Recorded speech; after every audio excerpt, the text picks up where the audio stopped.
Welcome to Rebecca Sounds Reveille. With us today is returning guest Richard During. He is an actor out of the Los Angeles area, and he is the son of Diana During. I didn't share that with you last time because I thought this would be something really exciting for him to share with us today. And not only that, but he has been an ER paramedic in an emergency room. Well, several of them across the country. And he was inspired to become an actor by studying at the Beverly Hills Actors Workshop. And so from there, he has went on and done so many other things. He's going to share with us today something that we touched on last time he was here. But this is really exciting, and I'm going to let him give you all the details. So help me welcome back Richard During. Welcome to the show. Well, thank you. I am excited to have you back. You've got a lot going on. You've had a lot going on, but there's some exciting news on the horizon here for some things coming down the pipeline this year. Yeah, Firefighter II. It's already ready to go. May 15th. May 15th. It's going to be a TV pilot. It's going to be about a cursed park ranger that turns half dragon and half man. Okay. Very exciting. This is probably the closest thing I've heard to Bigfoot or Saskatchewan in a long time, especially for something that's going to end up being a TV series. So this is pretty neat. Yeah, it's going to be exciting. This is going to be an awesome project. So do tell the audience what your role is. I'm excited. I'm going to let you share all the big city TV newsman named Dave Fields, and I open up the show. How fun is this? It's going to be exciting. I know you're delighted about this. All my fans, all my audiences to follow my journey because things are going to be getting interesting. Things are getting hot and we need to follow your journey. This is fabulous. Tell me, do you know what platform it's going to be broadcast on? I don't know that yet. Okay. I know filming and what my role is, and I know a little bit about the film. I think it's exciting because there's so many different platforms from everything from, Hulu, Amazon Prime, you have your big networks. There's so many different options, and I'm hoping to see it on several because this sounds like it's something that with right now, all of the fantasy genre shows that are coming out that are really garnering a lot of attention. This is going to be something I think that's going to really obtain a lot of viewership, especially from those who haven't been maybe kind of in that focus, because you've got half man. And so, yes. And so there can be a little bit of reality there to the fantasy, and they can kind of go with it. So this sounds kind of fun.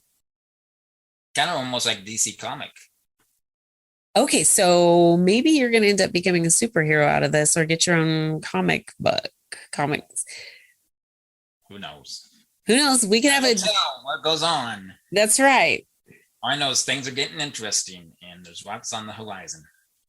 That's good though, because when you're an actor, you want to have projects that are coming up, things that you can look forward to, prepare for, study your script, engage your fans, get to know other people, and do a lot of networking. So you've got a lot on the horizon, like you said. And with this one coming up, this is really neat because you do have a pilot out of it, and you're the one opening. Yep. I'm the one opening the show. You're the one opening the show. I love this. All right. So I just have to ask you, speaking of opening the show, have you ever done theater? Yeah, I've done a little bit. I've done 4 plays. Okay, tell me about this. Well, I played in Death of a Salesman, On the Waterfront, and one I played as a gangster in a play called City Lights. Oh yes, Playing Lucky Luciani. It was a pretty good play. Okay, so let me ask you a question. Do you like theater more than being on set, or is this something that you'd prefer to stick to? No, I like to be on set. Being on set. Film, television. All right. Film and television is the way to go for you. This Way to go is, for me. I mhm. played some, like I said, I did some little bit of theater, but not a whole lot. Okay, but I think that this is neat because you have an opportunity to see your range and gain skills and learn things about set and set design. Because when you're in theater, there's a lot of other things that go along with acting. Oh, yes. Hmm. Yes, there is. I kind of got my feet wet in every little aspects of the entertainment industry. Even modeling. That's what you got to do. Model for International Mail. Back in the Oh, okay. I want to hear this now. Okay? You're dropping a piece. I got to hear about this. Do tell. Well, I did some modeling back in the day. I mean, quite a few different gigs. Make Company, Broadway, International Mail, the Broadmoor Motel in Colorado Springs, Colorado. Some promotional ads for newspapers. I love this. Okay, so I'm going to go back for the audience, especially if we have a yes for the young. I got those sunken in cheeks.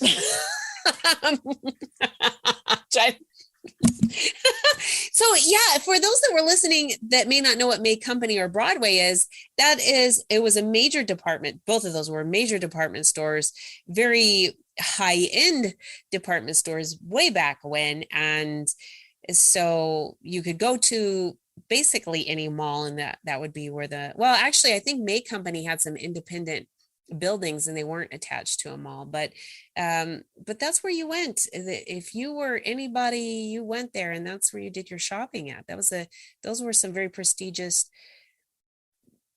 department stores. I'll take on a modeling job if someone wants to offer me one. All right, so Richard During is also a model, and I have actually witnessed some of your photos that you've been posting on the timeline that you have on social media of the 70s pictures, and I want to hear about those. those. Yeah, I want to hear about your modeling days, because was that the time frame you were doing modeling? Yeah, it was. Yeah, I was in Teen Beat magazine once too. Teen Beat magazine, and they still have that, or is it Tiger Beat? They still have Tiger Beat. It's Tiger Beat. Okay. Yeah, it was Teen Beat and Tiger Beat, and May what? I don't know the other ones. Okay, so that was every girl's heartthrob was in those magazines. Teenage heartthrobs. Do you happen to have one of your magazines laying around? Yeah, I got it somewhere. It's locked up in some box in the shed somewhere. I gotta look it up. Okay, one of these days when you're coming on the show, I've got to have you hold it up, because this is going to be an exciting part of your journey as you are gaining people, and they're going to learn a lot of insight about you. And there's another thing people don't know about me. Okay, I'm ready. Uh-oh. Back in the day, I was in a rock band too, as the lead vocalist in LA Brats. You were the lead vocalist in LA Brats. Yeah. Long hair, all white, like Vince Neil. I got the picture over here. I'll get it out. Okay. We're going to have a lot the next time that we talk to get some really good visuals on things that you have done. And this is exciting. I like to see the history in someone's life, the things that they've done and their accomplishments, and even just comical things, just being who you are. I love all of that. Like I said, I dabbled a little bit in everything in industry. This is great. I absolutely think that. Not everything, not the adult industry though. Okay. Well, I'm glad you clarified that. That was pretty good.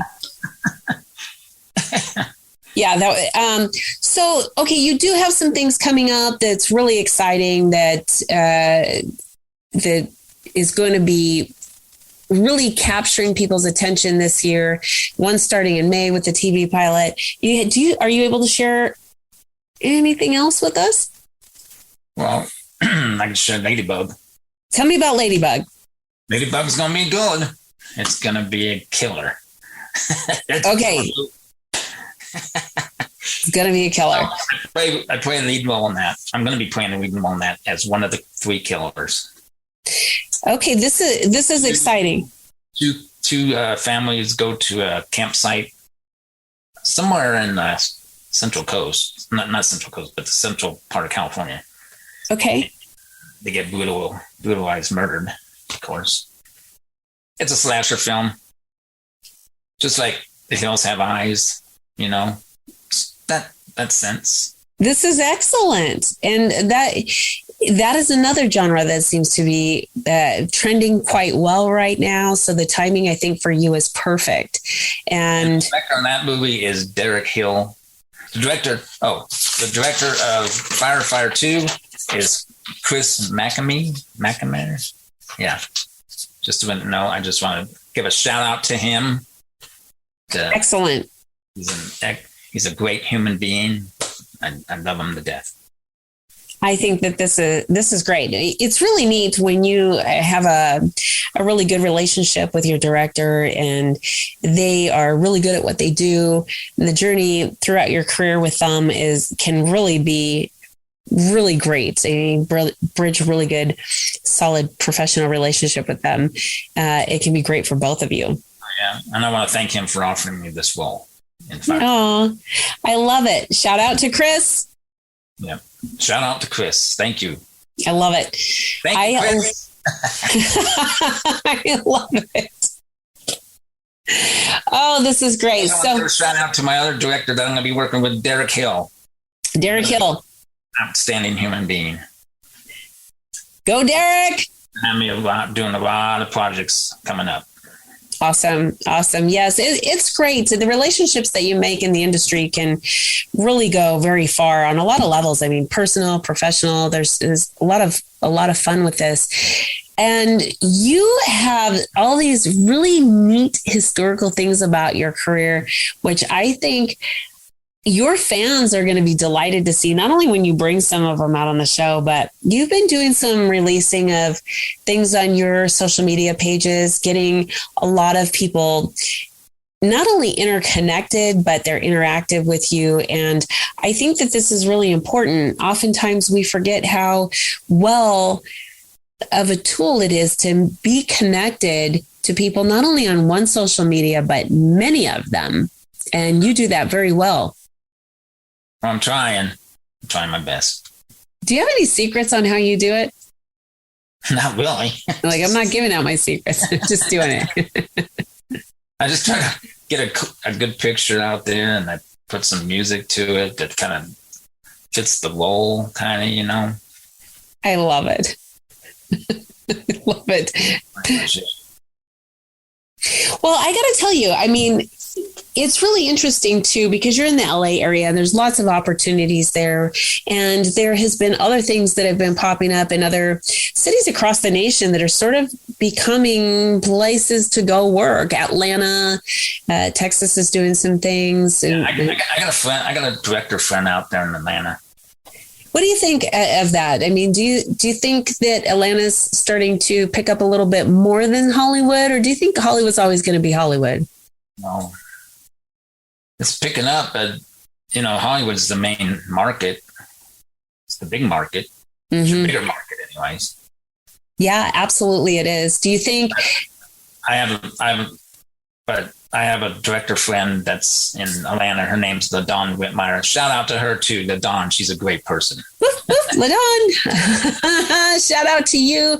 So what I'm wondering, because the states are kind of different right now when it comes to COVID protocols and when you can shoot and when you can't, do you think with the strict rules that California has right now that other states are sort of picking up more opportunities for actors, or do you think it's same across the country? Oh, no, things are starting to ease up a little bit right now. Okay. But this Omicron thing is going down, way down. I mean, they dropped a mask mandate today in LA. Okay. We're inside. Not schools. Schools still have it, but I think you can go into Target or Walmart and not wear a mask anymore. So okay.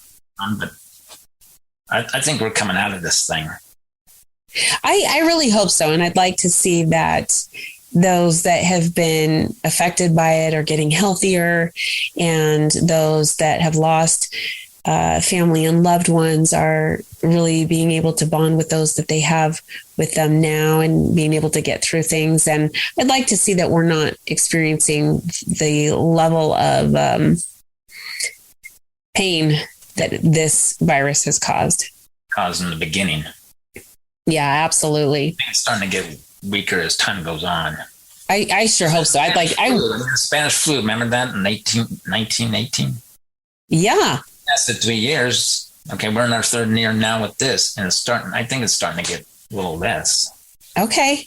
I would like to see that this just kind of, fade away. Yeah, fade away, be gone. I really think it's just been caused too much of a challenge in so many people's lives. It's affected so much. But, going on from there, I do want to ask you, before I let you go, if you were going to offer any type of advice to someone that wanted to get into acting or modeling, what do you think would be the first step for them to take?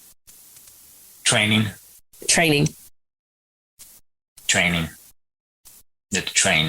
Get the training. And so with that, I want to share, would you agree? Never give up. Don't be discouraged. That's right. That's absolutely right. Because if you look at those who are probably some of the most well-known celebrities on the planet, they will all tell you that they went to hundreds of auditions before they landed maybe their first gig. And so this is something for people to kind of think about. You can't give up. You've got to keep going. And what I want to share. Keep going and just keep strong. Just keep at it. Yes. Every time you go on an audition. I'm nobody yet. I'm still at it.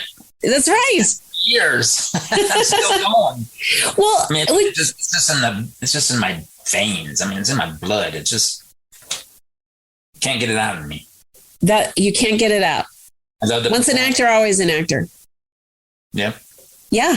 And I would like to just share that, and I think you'll agree with this, that every time you do an audition, you're fine tuning your craft just a little bit. You're also beginning, if you audition for roles you think that would take you out of your comfort zone, those things allow you to see the potential in you, and you go, I can do that. I didn't think I could, but wow. And you might even find that ends up being a niche for you, not necessarily to typecast, but something that you really enjoy. I really got into this character, didn't think I would even like it at all. And I found that I was able to utilize different parts of me that I had no idea. I'm starting to dwell back a little bit on that typecast thing. Good. Because when you typecast, you're limiting your options.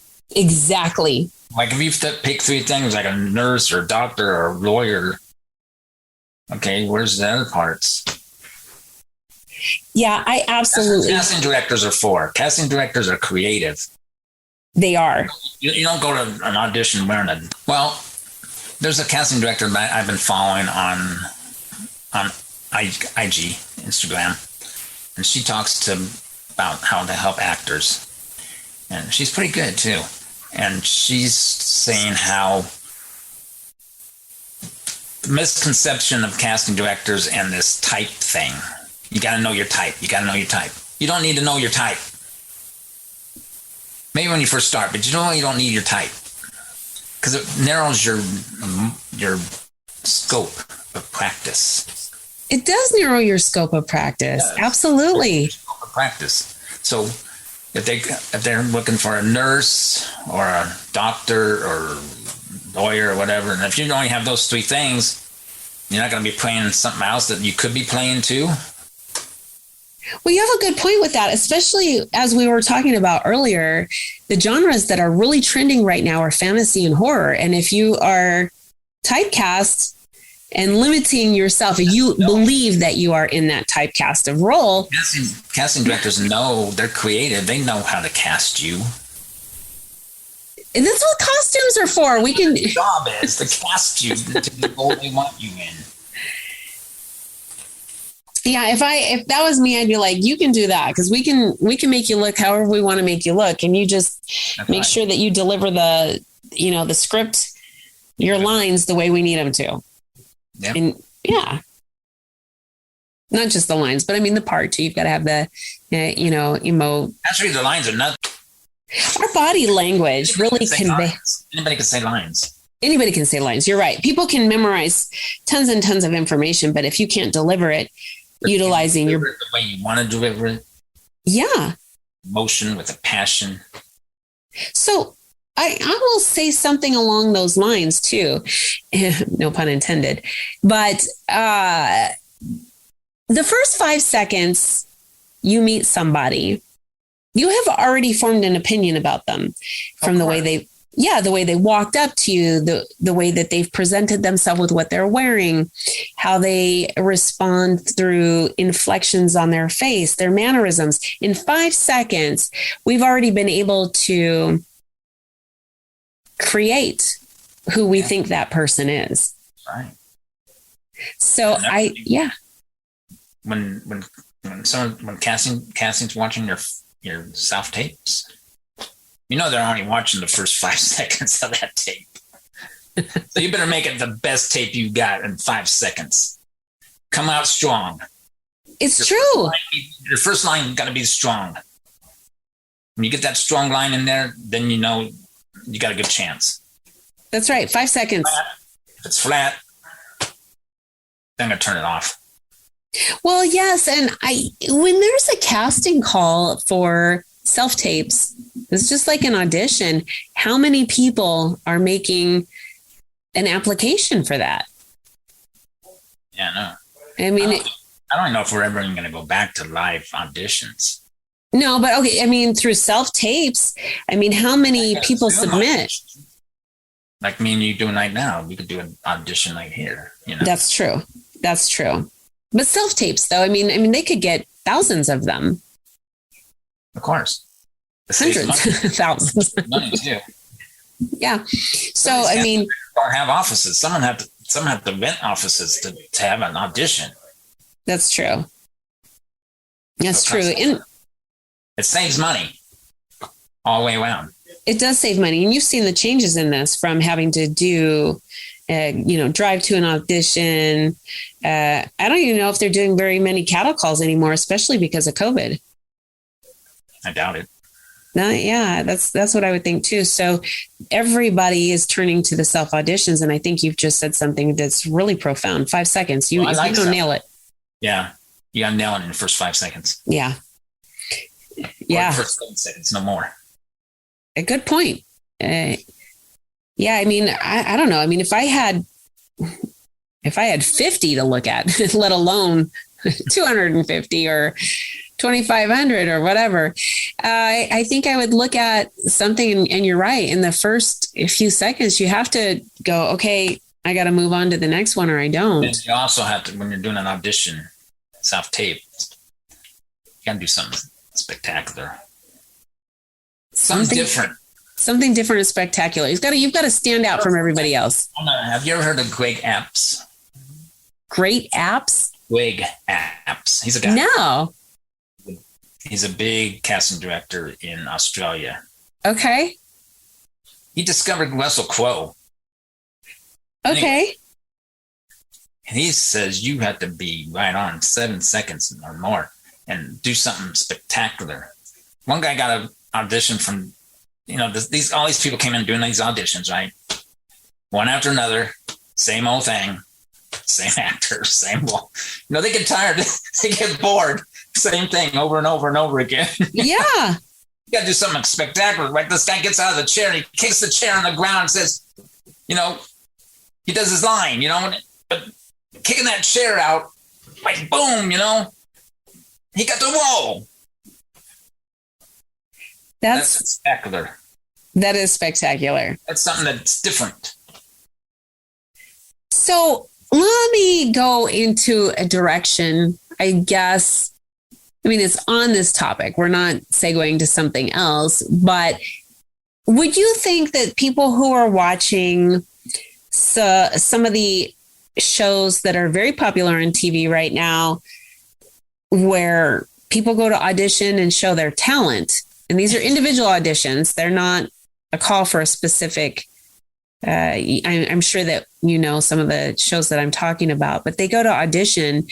Would you say that the way that they audition there is indicative of most auditions that you've gone to?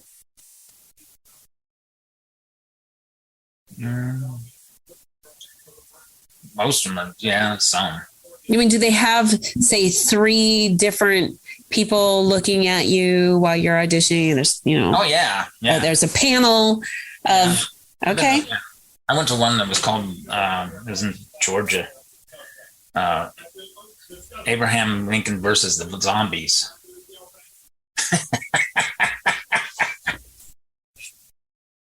So how many zombies? One was Abraham Lincoln, the vampire slayer or something like that. And then there was Abraham Lincoln versus zombies. Well, I was called in for the audition. And there was about 4 people on the panel. There was 4 people. Okay. I think that can be very making it so people have stage fright, seeing that there's 4 people that they've got to perform in front of if they haven't done that before. I mean, even if you're somewhat seasoned, it still can be kind of nerve-wracking. Oh, the first audition I went to, I froze up. So there you go. You did?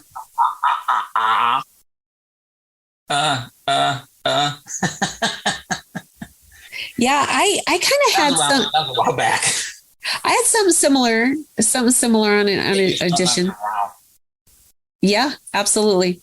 Wow, they're just the same old thing. Same old thing. Yeah, once you feel confident. Every one you get better at. That's right. You're fine-tuning your craft and you know what to expect. And then I think maybe sometimes I've been to a couple auditions where there was only one person there. Okay. I went to audition for Florida Girls. Okay, that's pretty good. Have you ever heard of that movie, that show? No. It's called Florida Girls. Okay. I had 1 season, I think, or 2 seasons. But they had me come in to audition for the restaurant manager for Carol's restaurant. Oh. So I was going to be the restaurant manager. I think it was a day job. But there was only one guy there. So you had reminded me of one that I myself went on. And it was kind of overwhelming. I mean, the stage was huge that they had us on. It was not a theater. It was for TV. And there was a lot of people there. I wasn't ready for that. And there was a panel also, but I mean, there was a lot of people that were involved in the project that were at the audition waiting for the panel to kind of, do what they do. And it can be just so nerve-wracking because you got to feel confident about what you're doing and what you're presenting, because embarrassment, if you're not ready for it, can sort of overtake you. Yeah. Like I went to one at a mall one time. Oh, you got just in the middle of the mall? No, it was in some room over there in the mall. Okay. Savannah Mall in Georgia. Can't remember the name of the movie. They said it was Halle Berry was funding this film. It was an indie though. But I think it was a scam. I don't know. It never took off. That was like my first audition when I lived in Georgia. I did terrible. I did the same thing. I froze up. Richard, that reminds me though. I grew up in the Los Angeles area. And so I can think of several places that were kind of sort of scammy, where they wanted to take you into a room into the mall or another sort of commercial building. And they were doing these big, I don't know. Yeah. They weren't. Yeah. So they weren't looking for money or anything. It wasn't a scam like that. They didn't charge nothing. I just didn't think it was a very good presentation of this film.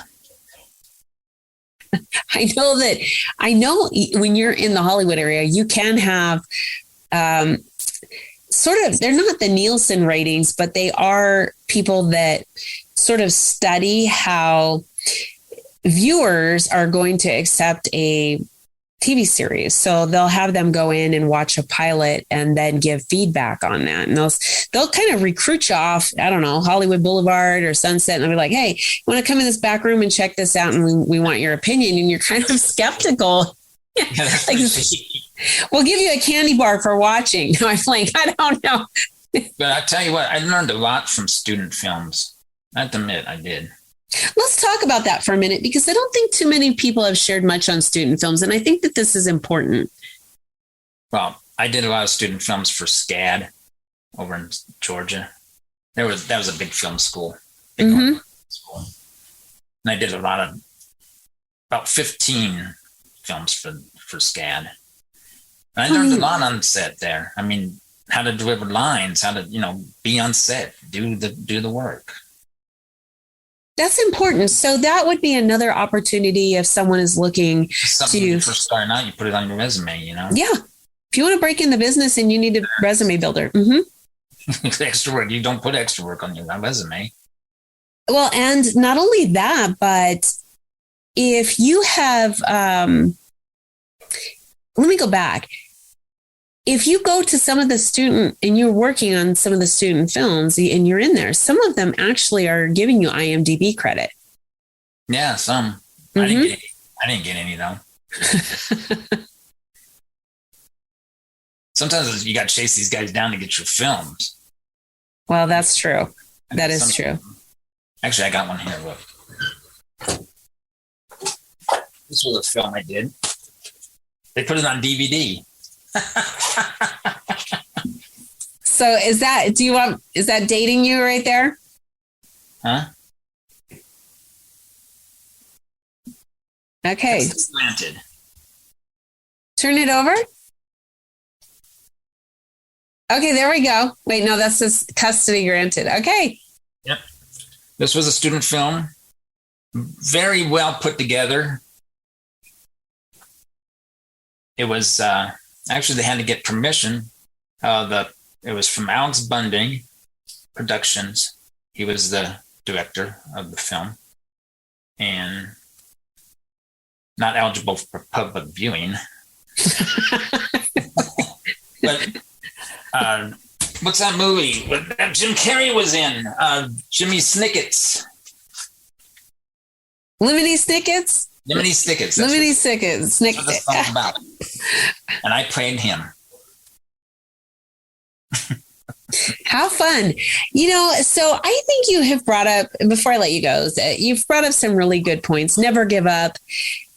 Make something very impactful in your first 5 seconds if you're going to do a self-tape, and utilize the opportunity to get involved with student films. If you want to go to school for it yourself, you can. If you're doing other things and you just need the experience as an actor, get involved with student films. These are 3 really good points. I am so glad I had an opportunity to talk with you again today. I'm excited about indie films. Indie films, yes. All the films I'm doing for these guys, these are indie films. Yeah, you've got great projects coming up. Film, Ladybug. Indie film. Firefighter 2, Ladybug is coming up. You've got this as you are going to be the one that pops out in your face on the TV pilot. We're going to be watching for it. We're going to be watching your social media. So I want to thank you so much, Richard, for being with us. Tell us where they can follow you.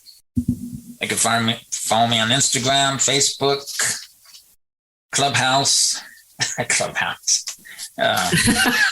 LinkedIn. Yeah. And I think that's it. I don't think I got any other social medias right now. I love it. Thank you so much. I'm really looking forward to having you back here pretty soon. They can follow me on IMDb too. And yes, we've got more to talk about. You'll have your film that we can, hopefully you'll be able to share a little bit about that come May, the things that you've got going there. And there's so much more. So there's more. Like I said, follow my journey because things are getting exciting. Okay. I'm going to leave it on that note. Follow Richard's journey because things are getting exciting. I love this. Thank you so much. You're welcome. And I want to thank you all for tuning into another episode of Rebecca Sounds Reveille. 3 really good points that I think that you can use if you're wanting to getting into the entertainment business. And if you're not, take a minute to see how those 3 points can affect something that maybe you want to do, or how they can help someone that you know. I really appreciate you tuning in today, and I send my love out to you, and thanks so much for tuning in to another week of Rebecca Sounds Reveille.